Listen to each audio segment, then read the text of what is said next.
Hello বন্ধুরা, তা চলো আজ হচ্ছে মেহেন্দি।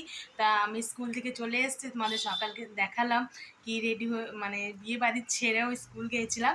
তা যাই হোক চলে এসেছি, এবার চলো মেহেন্দি মানে সব স্টার্ট হয়ে গেছে। তা আমরা সবাই মিলে এখন আনন্দ করব, তোমাদেরকেও শেয়ার করব। তো চলো আমার সঙ্গে আর দেখবে চলো।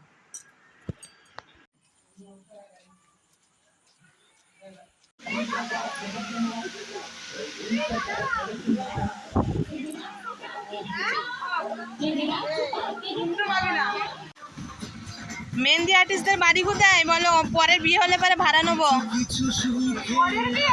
পরের বিয়ে, পরের নয়, পরের বর বিয়ে করলেও মেহেন্দি পরবে না।